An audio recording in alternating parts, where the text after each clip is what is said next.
মাথা ব্যথা একটি সাধারণ সমস্যা হলেও অনেক সময় এটি অসহ্য কষ্টের কারণ হয়ে দাঁড়ায়।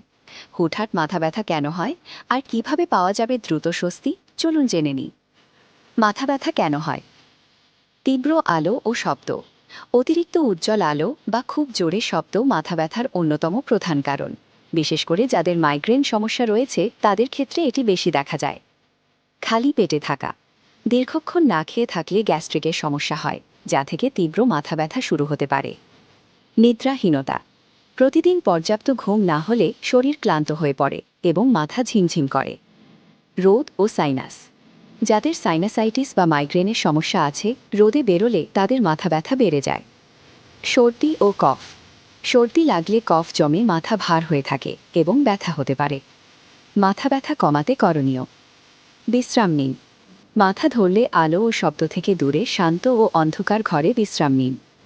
নিয়মিত খাবার খান, সময় মতো খাবার খাওয়ার অভ্যাস করুন, এতে গ্যাসের সমস্যা কমবে। রোদ থেকে সুরক্ষা নিন, বাইরে বেরোনোর সময় ছাতা বা সানগ্লাস ব্যবহার করুন। ডাক্তারের পরামর্শ নিন, ঘন ঘন মাথা ব্যথা হলে নিজে নিজে ওষুধ না খেয়ে বিশেষজ্ঞ চিকিৎসকের পরামর্শ নিন।